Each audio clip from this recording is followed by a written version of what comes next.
Hi, everyone, and welcome to today's webinar, Leading is a State of Being, Effective Leadership Skills, hosted by HRDQ-U and presented by Katy Tynan. My name is Sarah, and I will moderate today's webinar. The webinar will last about an hour. If you do have any questions, go ahead and type them into the chat area on your GoToWebinar control panel, and then we'll either answer them as we can or after the session by email.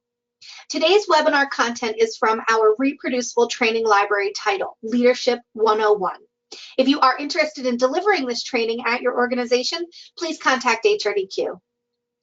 Our presenter today is Katy Tynan. Katy is an expert in leadership and organizational development. She is the author of Survive Your Promotion, and her most recent book is How Did I Not See This Coming? The New Manager's Guide to Avoiding Total Disaster. She is the founder of Lightskip Consulting Group. Welcome, Katy, and thank you so much for joining us today. Thank you so much, Sarah, and thanks everyone for joining and being a part of this webinar today on a topic that I'm just really personally passionate about. It's where I do a lot of my work, is developing these effective leadership skills to help all of us become better leaders and become better at getting our teams to work together and to focus on their goals. So I'm excited to talk about this topic today. We are going to move through the slides relatively quickly, but certainly, as Sarah mentioned, if you have questions, pop them in the chat. We will try and leave some time for Q&A at the end, and we'll also have my contact information available. And as Sarah mentioned, there are other resources and tools around this topic, and there will be the ability for you to get a copy of the slides as well afterwards, so you can review the information that's here. So hopefully you're comfortable and ready to go. Let's get started. So as Sarah mentioned, my name is Katy Tynan, and I am a leadership development and organizational effectiveness consultant. And I spend a lot of time working with people specifically at this leadership level, because you cannot implement your organizational strategy if you don't have effective leadership within your organization. So leaders are really the people in the organization who drive the bus in terms of getting your organizational strategy delivered. So here's what we're going to talk about specifically today. Our agenda is to talk about those characteristics of leaders. What do leaders do that help organize and operationalize the things that an organization is trying to do? And then how do we build trust? And trust is an essential element of leadership. So how does trust develop? What are some of the things that erode trust? And how can we really be more mindful and thoughtful about how our communication skills are helping us build that trust with employees? How do we avoid some of these behaviors that undermine our leadership? So we'll talk a little bit about some of the don'ts on the leadership side. And then we're going to talk about promoting teamwork, helping people work together, how to be decisive, and what to do if you're leading through a crisis. So it's a lot of great stuff. There's a lot of content here. And as I said, we are going to go through it relatively quickly, but I think these are some really important high-level skills and thought processes that you need to have as you think about your own leadership skills, or if you're responsible within your organization for developing the leaders in your organization. These are great places to focus your time and attention. So let's start with what the purpose is of leadership. Why is it important? Why does it matter? And we have up here this definition of leadership, the idea of positively influencing others to accomplish a specific goal.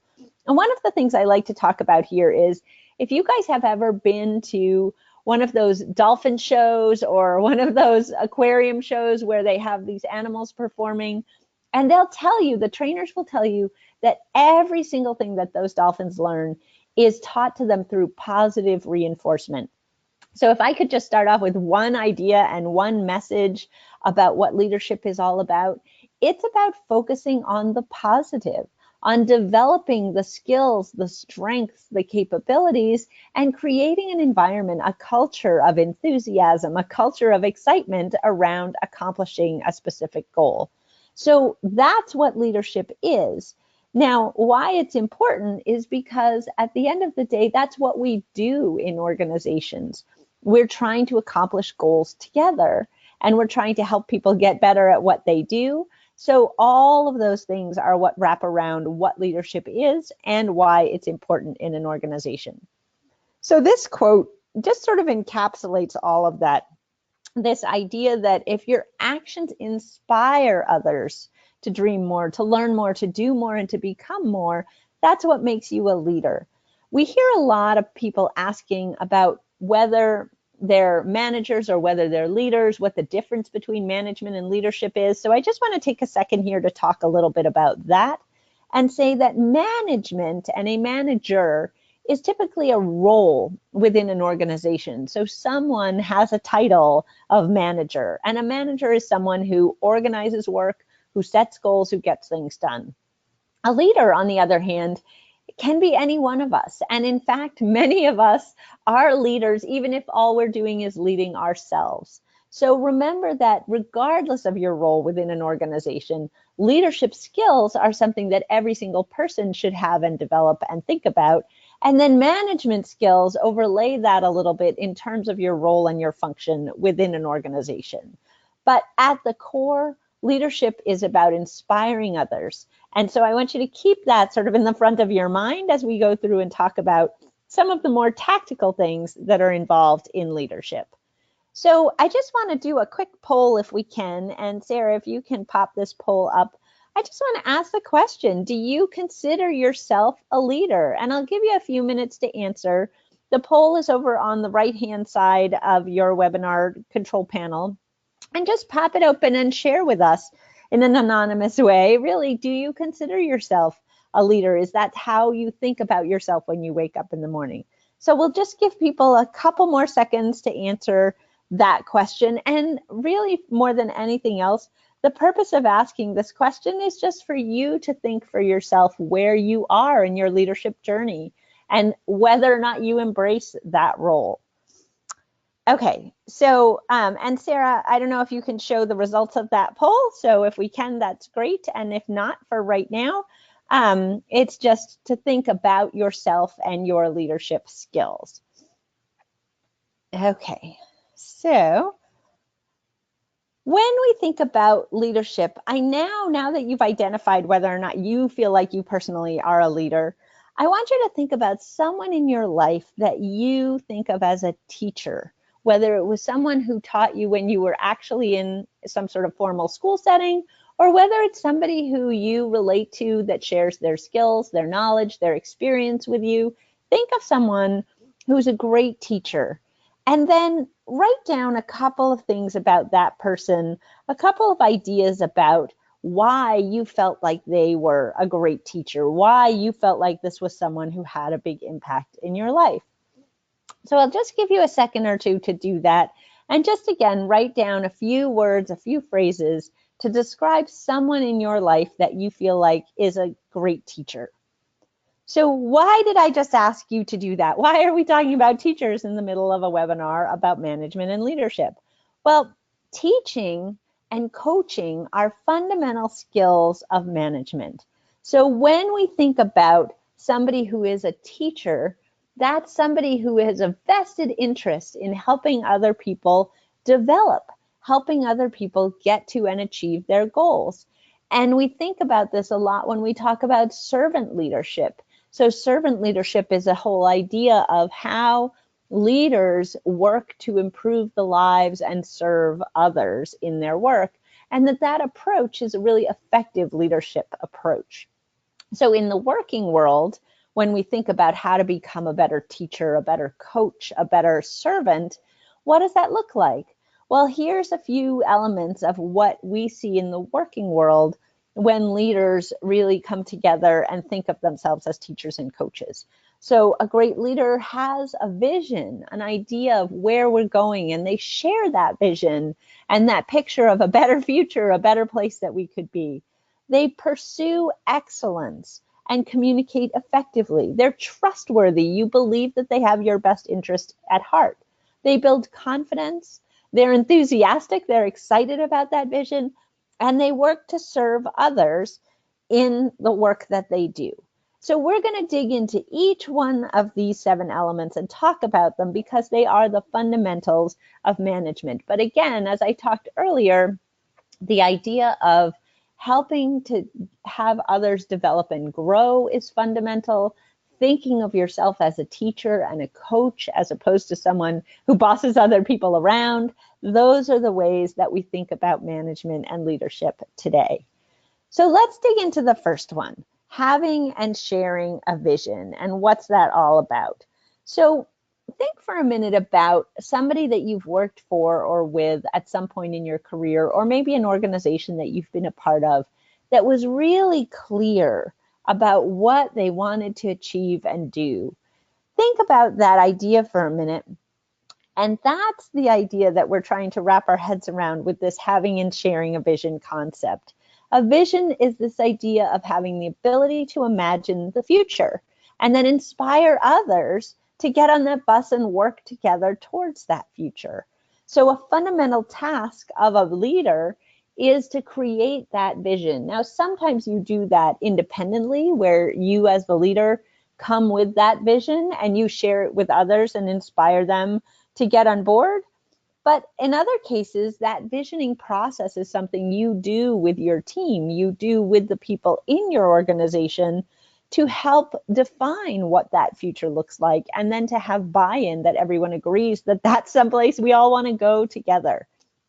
Either way is fine, but that function of having a vision, sharing that vision, and focusing on those outcomes. We're all working hard because we want to get to this place, which is great, and which is where we want to be, is what drives outcomes and drives success. So let's look at a couple of examples of organizations that have vision statements that help inspire the people that work there.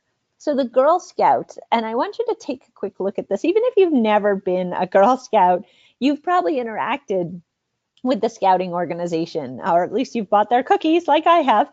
So what's the purpose behind that? Are they in business to sell cookies? Absolutely not. They're in business to help girls build their courage, their confidence, and their character so they can make the world a better place. So that's inspiring. And that's the sort of statement that you want to think about when you're developing a vision. So Cirque du Soleil is about invoking imagination, provoking the senses, and evoking emotions. So that statement encapsulates everything that they do in that organization. And finally, this last one is just a local grocery store. And it's really simple, but it gets right to the heart of it. We help families live happier, healthier lives. We provide the freshest, tastiest, most nutritious local produce. And here's a really specific element: from local farms to your table in under 24 hours. So you can really see how those kind of vision statements can help a team set priorities and goals. And it can really encapsulate, when you're making decisions day to day, what you should do. So if you're struggling or your team is struggling with a challenge, you can step back and look at that vision and say, which choice, which solution, which decision will help us get closer to delivering on our vision as an organization. So that's a big part of the purpose of a vision, is it does help you make decisions. So a vision then gets translated into your everyday activities. It tells you where you should be. It tells you when you should be there and how to get there. And it helps you decide how to allocate resources, how to concentrate effort, and how to make sure that you're all on the same page. So even if you're not all in the same room at any given time, you still have the ability to work together and to have the same outcomes and goals, which is what helps a team really operate in a smooth and seamless way, even if they're not sitting right together all the time, which some of us are not. So that's vision. That's the first big one of these 7 chunks that we've been talking about. The next one is pursuing excellence. So why does excellence matter? I mean, at some level, I think we all want, when we take a new job or when we think about our careers, we want to pursue excellence. But what does that mean? Well, let's dig into it a little bit. Leaders pursue excellence both for themselves and for their students. And this is the key. They set expectations. So I'll just take a little different tack on this and say, have you ever worked in an organization where nobody cared or where your boss didn't care, where there was no expectation. It's very demoralizing to go in and try and do work when it doesn't matter what the outcome is. So this idea of pursuing excellence is the opposite of that. It's assuming that we want to do the best we can do, that we want to have great outcomes. We want to set the bar high, and then we want to be really excited when we achieve it. And a big part of that is communication. So how do we communicate and give feedback so that we can all get better all the time? So pursuing excellence is internal in yourself, but also external, that you're setting and holding the line on those high expectations and not just saying, meh, I guess it's good enough, but really saying, no, it's not good enough. We should do our best, and we should be proud when we put out a work product, when we help someone, when we do those things that we're here to do. So that's what pursuing excellence is about at a high level. Here's what it's about really at a tactical level. It's about thinking about doing things right the first time. It's about being really open to improvement and to change. It's having that continuous improvement idea. And if any of you have ever worked in either a Lean or a Six Sigma organization, they are relentless about this idea of pursuing opportunities for improvement. But even if you're not in that kind of environment, you still want to be stepping back and looking at your work and thinking about how you can get better every day. It's about this thing called growth mindset. So growth mindset is the idea that we can always get better. We can improve. We're not fixed and stuck the way we are, but that we are continuously growing and learning all the time. So pursuing excellence is about that idea of growth and of getting better, and always thinking about how we make the most of new opportunities, being willing to take some risks and asking for feedback. So thinking about pursuing excellence as a leader is just an important element of how you approach and how you have the right mindset, both in terms of yourself and in terms of your team. And I will say, as a leader, you're going to be a role model. You're going to be the one that has to sometimes take the first step and say, gosh, I didn't do this very well. I'd love to hear your feedback. Help me get better. And by modeling that, you're going to help the people on your team also feel comfortable and safe saying those things, saying, I didn't do it quite right this time. I'd love to get better. I'd love to hear your feedback. So that's just another important element here, is the idea of modeling that pursuit of excellence rather than just trying to force it down on the people that you work with. So I want to move now to the third piece of these 7 core things, which is this idea of setting expectations. And these elements tie together, right? So what we've talked about is pursuing excellence, setting a vision, and then now we're moving on to clarifying these expectations. So there's a flow here, right? First you have the vision, then you set the bar high, and now what we're doing is really setting these abundantly clear expectations so people know how to be successful. So how do we set expectations? And what does it mean to set expectations? Well, have you ever had a goal that somebody set for you that you knew you couldn't possibly achieve? So maybe it was a sales target and your average number of new clients in a month was typically 5, and then the next month the sales target was 100. Right? Those are unrealistic expectations. But people are motivated when they see the opportunity and believe they can be successful. So when you're thinking about setting expectations, those goals need to be a little bit of a stretch, but not so much of a stretch that they feel impossible. And that's why when you think about, first of all, the clarity of your expectations, that they're specific, that they're understood, that they directly relate to people's daily tasks and activities, and that they are achievable. So we're not going to specifically talk about SMART goals in this session, but you could look up, and it's available, I'm sure, on HRDQ's library, but also in other places, this idea of setting goals that are specific, measurable, achievable, relevant, and time-bound.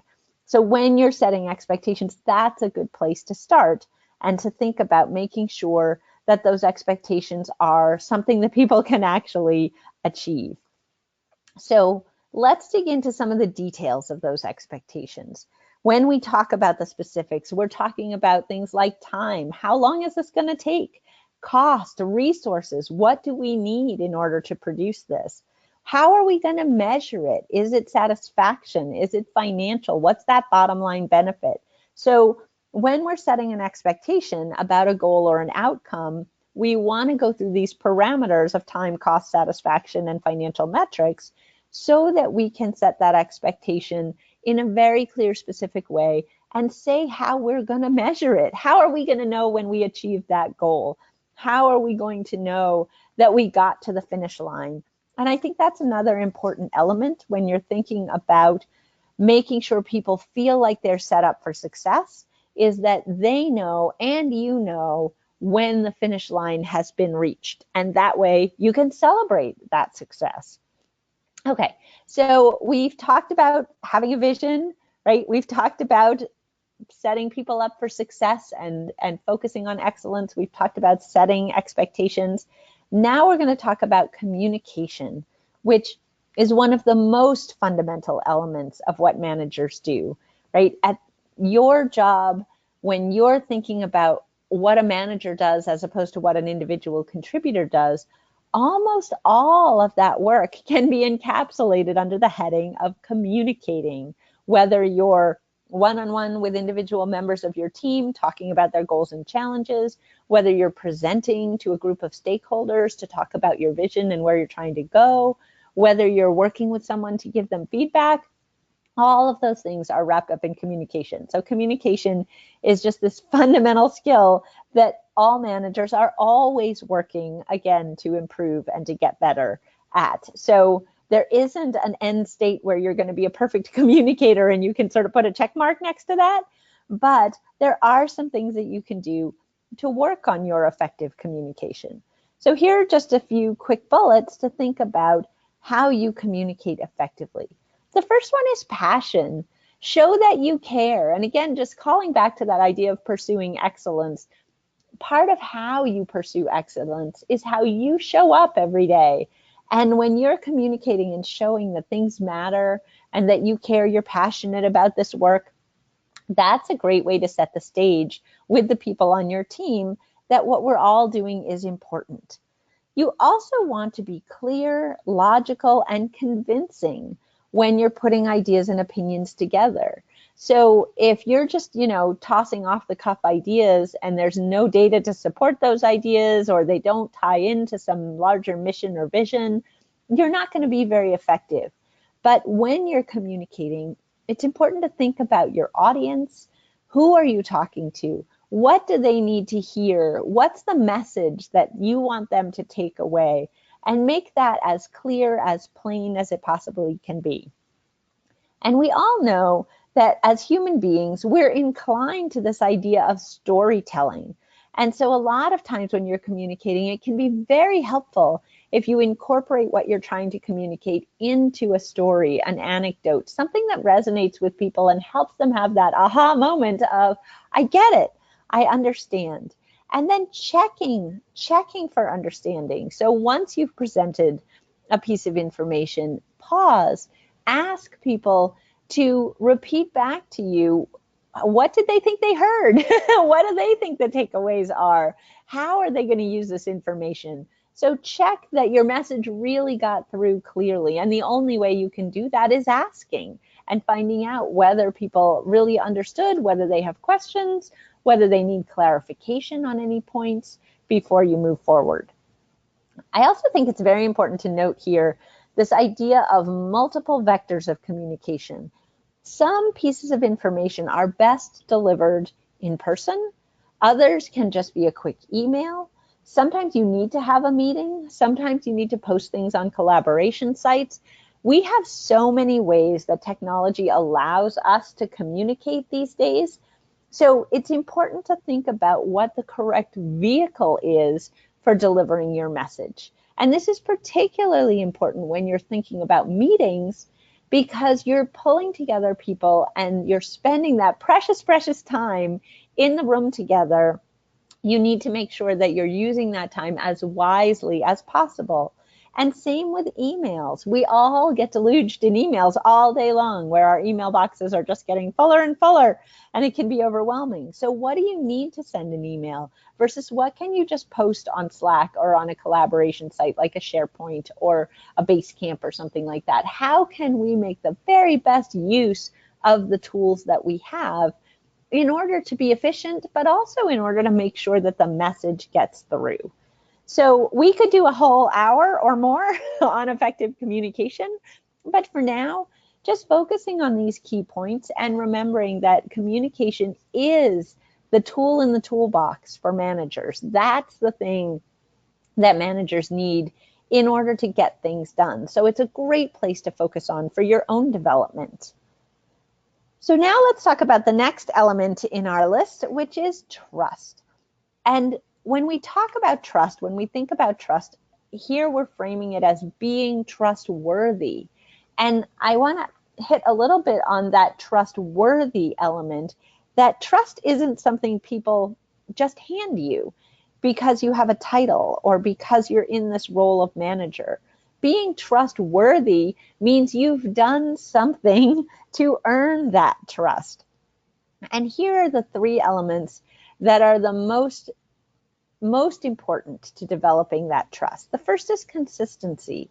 If you behave in a consistent way, then people know what to expect of you, and then you start to develop trust. If every day you come in and you're like a completely different person, it's very hard to develop trust. So consistency of behavior, consistency of your demeanor, not flying off the handle one day and then being buddy-buddy the next day, but really having a consistent, calm, positive demeanor really helps build that trust.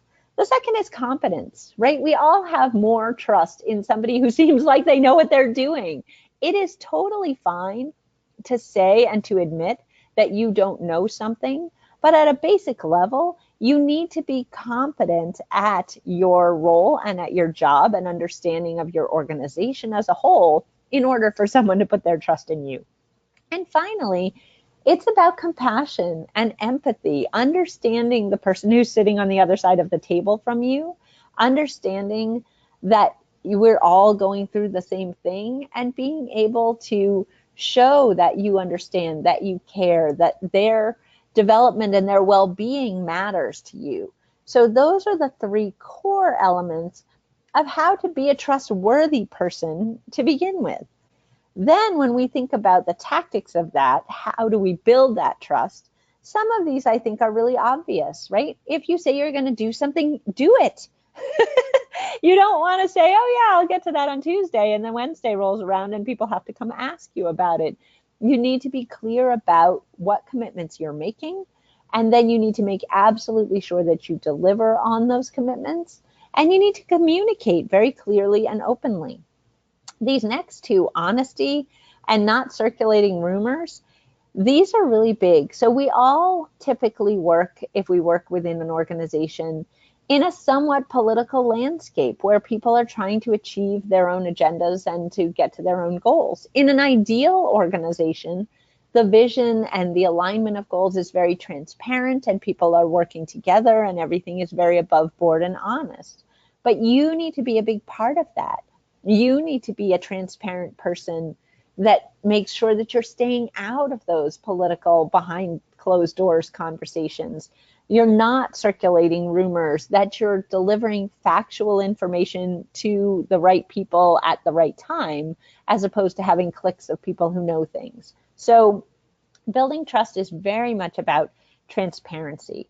It's also about praising people more than you criticize. And you might say to me, Katy, that's not a trust thing, but it is a trust. It's an element of building trust is, again, creating that positive environment where people aren't afraid to tell you something because they think that you're going to come down really hard on them.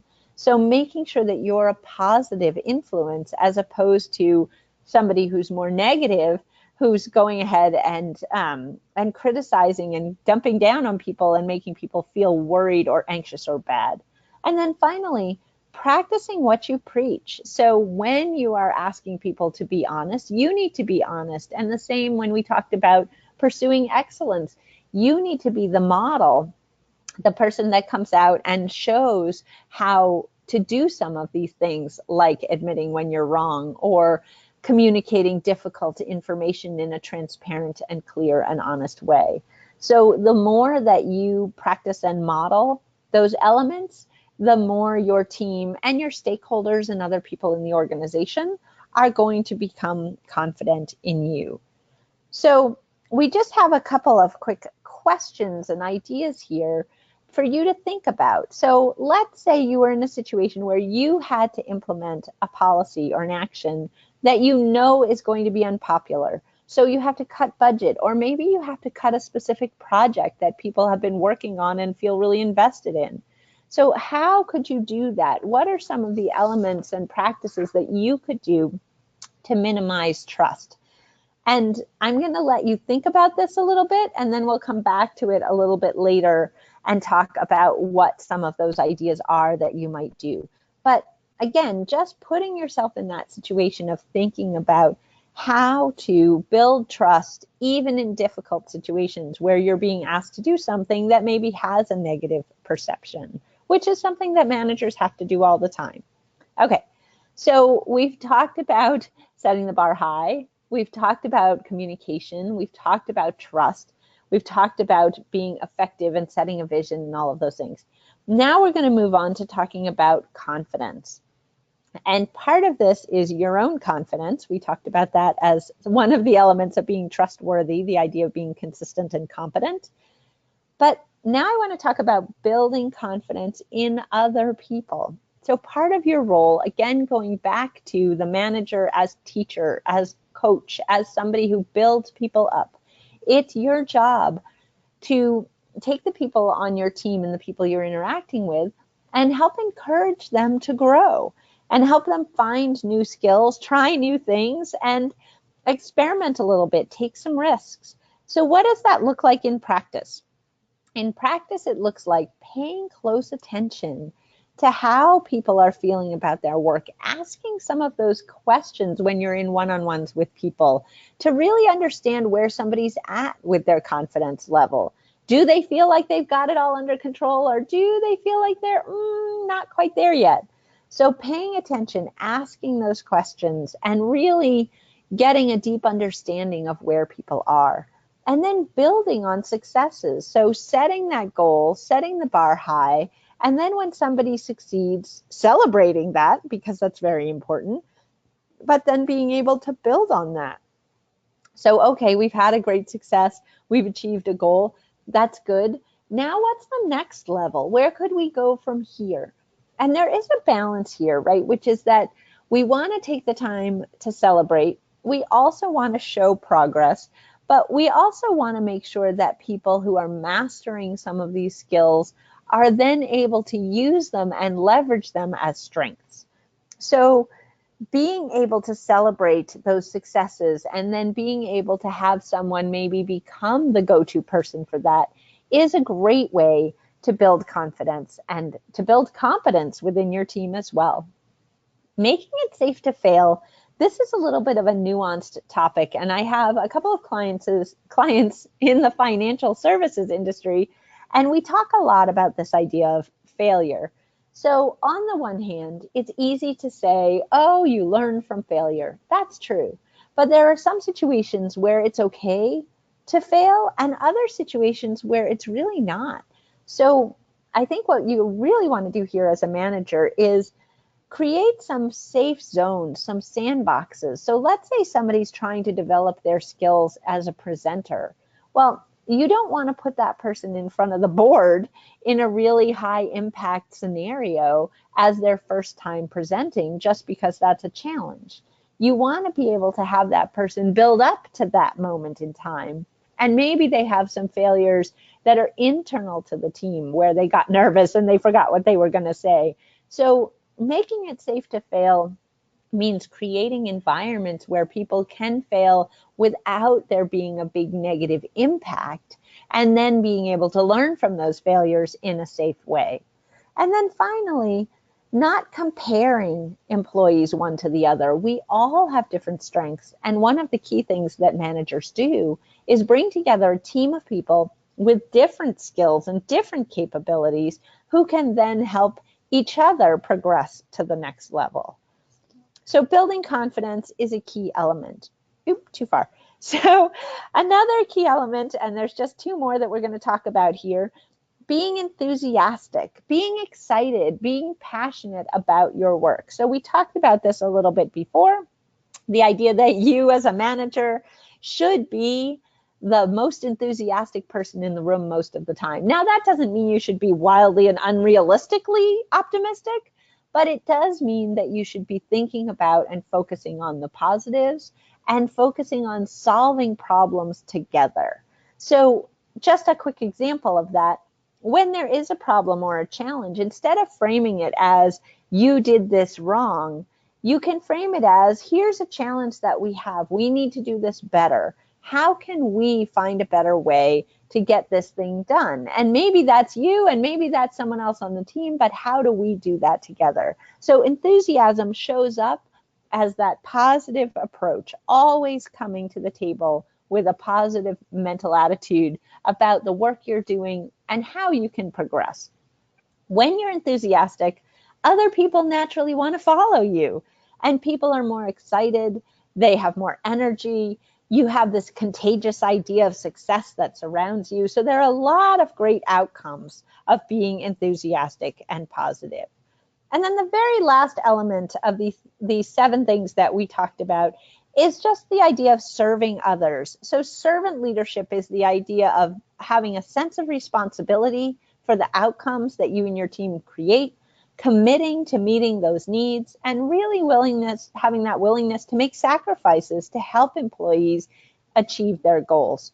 So again, servant leadership is a huge topic that we don't have time to cover here today, but it is certainly something you might want to take a look at as you think about your leadership development style. So here are just a few quick things that tell you that you're in a servant leadership mode. So listening, responding, engaging with people, and really at the end of the day, caring about those outcomes, caring about how people do and what people are doing with themselves and with their lives. Okay, so now we're going to hop over to a little bit of a negative topic, this idea of behaviors that undermine leadership. So these are the don'ts. And the first big don't is having a hidden agenda, lack of transparency. This really erodes that confidence. It really erodes that idea of people being able to trust you.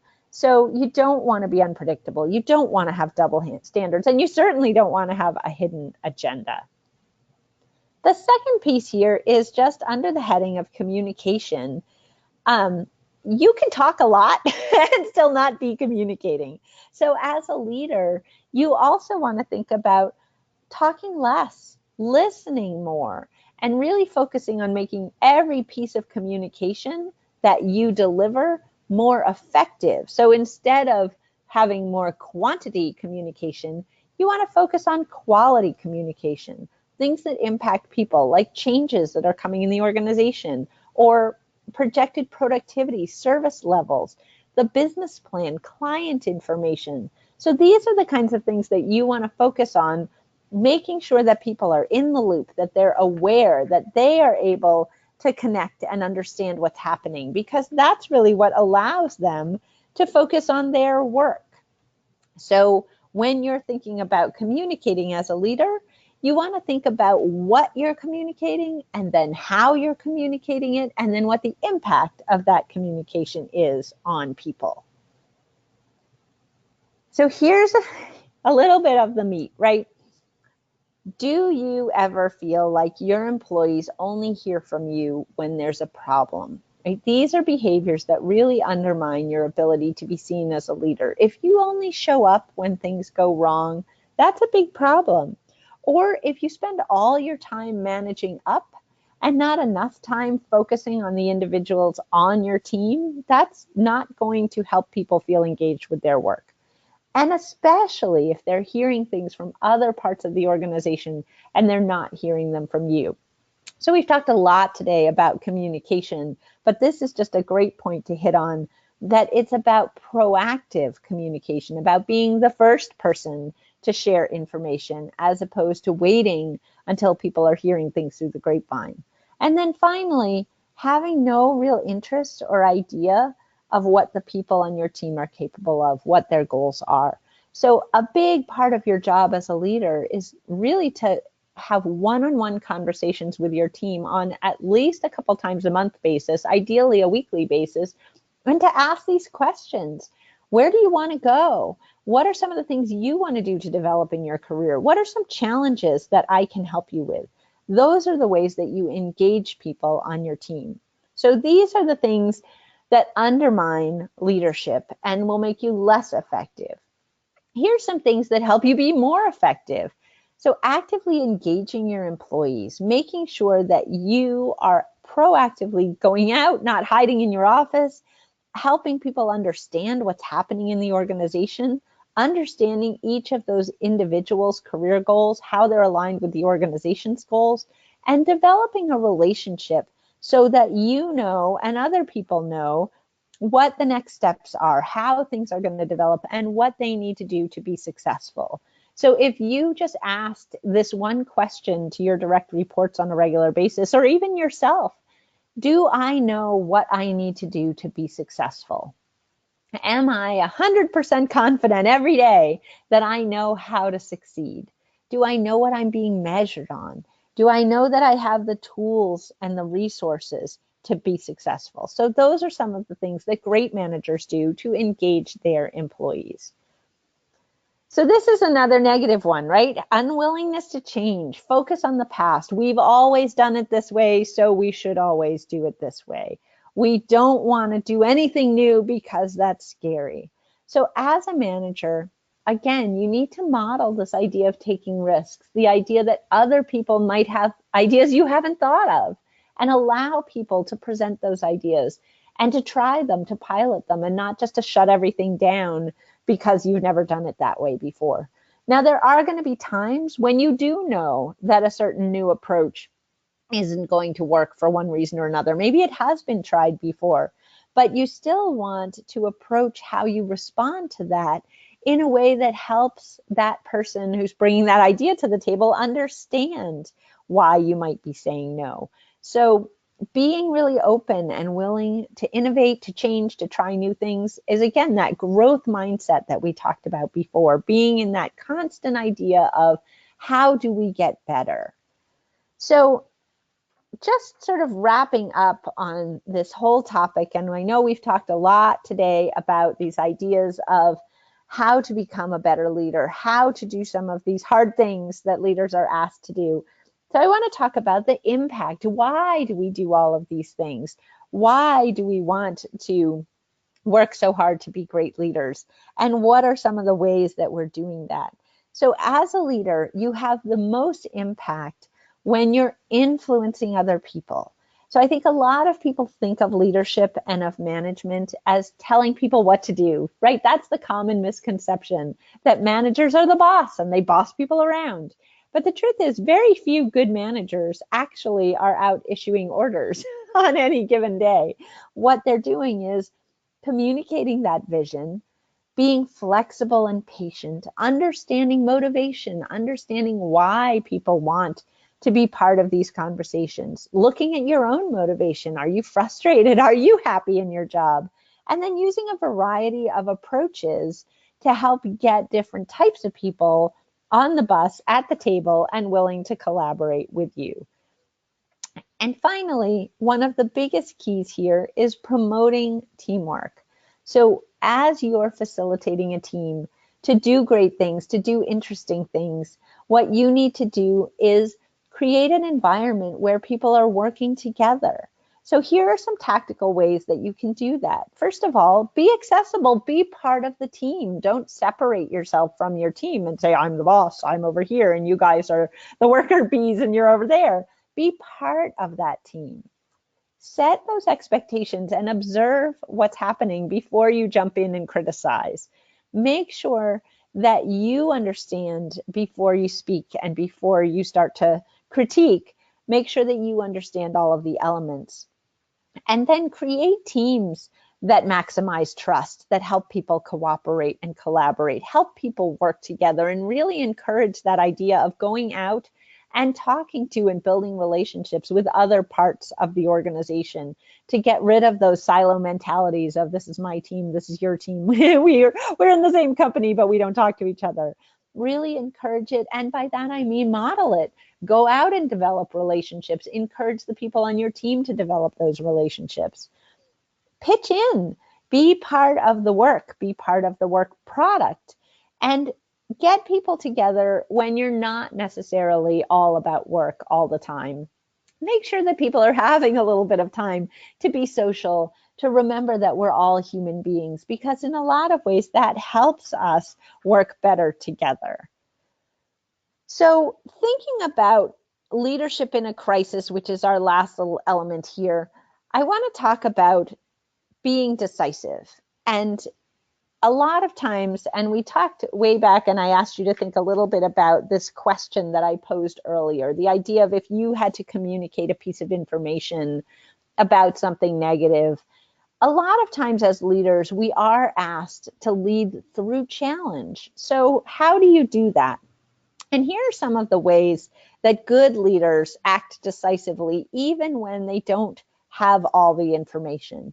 So you do need to ask a lot of questions, but understand that you won't necessarily know everything there is to know. So how do you gather that information, and how do you turn that information into a solid decision?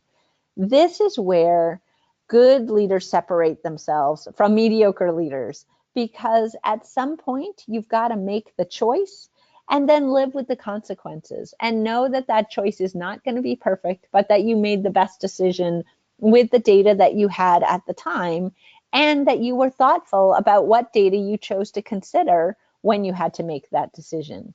So let's say we're talking about that scenario where you have to cut a project that people were really passionate about. So first, you want to understand and ask the questions of the leadership. Why are we cutting this project? Is it because it doesn't have a good revenue stream associated with it? Is it because we checked with our customers and they don't really want it, even though we think it's a great idea? So being able to gather that data so that then you can go back to your team and say, hey, here's where we are. Here's some of the reasoning behind this. Here's what's going to happen, and here's what we're going to do. So again, getting that right amount of data, communicating it in a meaningful, powerful, clear way, and then providing clear directions for what's next. What are we going to stop doing? What are we going to start doing? And how are we going to move forward? So when we think about some of these things, just as we wrap up, this idea of showing confidence that the solution is going to be positive, that ultimately we're getting to a better place, coming up with options for how we're going to move to that place, spending time with some of the people who are frustrated or challenged. So maybe if we're talking about that canceling project example, that you're going and bringing together the people who were working on the project with the people who decided to cancel the project, and helping them share that information, both why you canceled it and what the impact was on those people, so that everybody feels like they're heard. And then letting go, moving on, and moving forward to the next level. So I know we've covered a lot today, and a lot in this 45 to 50 minute session. We have talked about the many things and qualities and capabilities that leaders possess, how to lead through a crisis, how to avoid some of these behaviors that undermine leadership. And I think it's a lot to absorb in one session, but certainly at a fundamental level, if you want to take anything away from this session, the things you should take away are that your communication skills are the key, that caring about and being in that teacher coach mindset is the right way to think about developing people, and to remember that trust is at the core. It's the foundation of any kind of leadership relationship. So you want to do things that make you trustworthy and avoid behaviors that might potentially make you untrustworthy. So I appreciate you all being part of this call and part of this conversation today. And I think we have a few minutes now to answer a couple of questions if you guys have specific questions. And then I'm also happy if we run out of time to write up some answers to questions that you've sent into the chat box, and we'll post those as blog posts. So Sarah, I'll just throw it back to you. Do we have any questions from the people on the line? Sure. Thank you so much, Katy. It does look like we've got some typing happening, so I'm going to give that a second for people to send in their questions. So go ahead and use those. Go ahead and send those in now. Use that chat box to send those in. While those do come in, I do just want to mention HRDQ. We're here for your training needs. HRDQ publishes research-based experiential learning products that you can deliver in your organization. So definitely check out online our print assessments that we have. We also have up out of your seat games, our reproducible workshops that you can customize, and a lot more product at our website, or you can call our customer service team. And if you find you need help either learning a training program that you want to deliver internally, or if you want one of our expert trainers to come out and deliver the session for you, we also provide those services too. So Katy, our first question that has come in is asking about, what kind of happens if someone on your team isn't really responding to your leadership approach? Yeah, that's a great question, because I think a lot of times we come into a leadership position, and we have a great plan for how we're going to relate to people. And then we discover that, some people really respond to our style and other people don't. So one of the things that's key for managers is this ability to flex and to adapt your leadership style.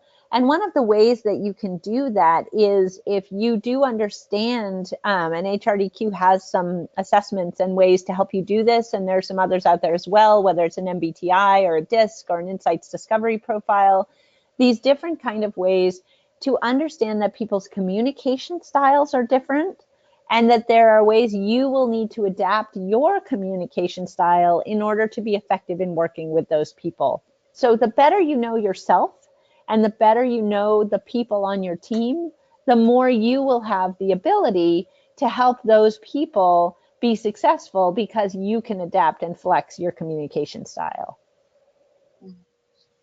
Good, good.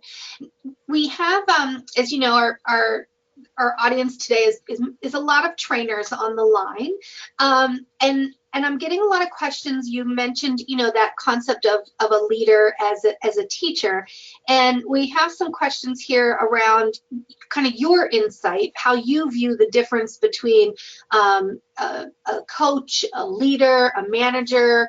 Somebody here has even mentioned like frontline. Do you kind of have a way where you kind of look at those as either different or even the same? Well, I think the fundamental skills of being a good leader are about caring about people and caring about their development. So that's really a lot of what the teacher idea is about, is getting yourself or getting new managers into that mode of being developers of people. So what does that mean? It means working with people to understand where they feel like they need to grow their skills, and then trying to find those opportunities to develop those skills. So I think the teacher idea is a mindset, it's a mentality. And same with the coach. A lot of times we have had a coach in our lives who's really helped us get better at something. And then we also know that in a lot of cases, to develop and grow, we need a mentor. We need somebody that we look up to, that we can say, oh, here's someone whose management style I really aspire to. Here's somebody that I would like to get better and be more like.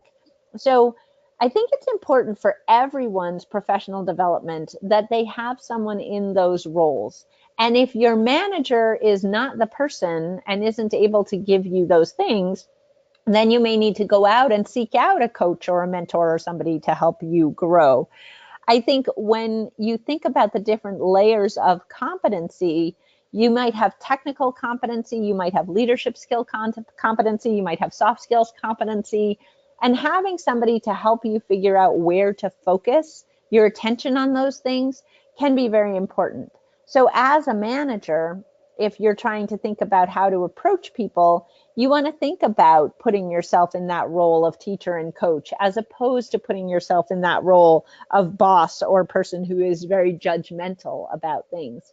So there's really a lot to this idea of which role you're playing at any given time and how you're helping the people on your team grow and develop through some of those roles. Perfect. Thank you so much, Katy. That's all the time we have today, and we do appreciate your wonderful insight and your enthusiasm for this topic. Well, thank you so much. It's been great to be here. Wonderful. Well, thanks everyone for participating, and happy training.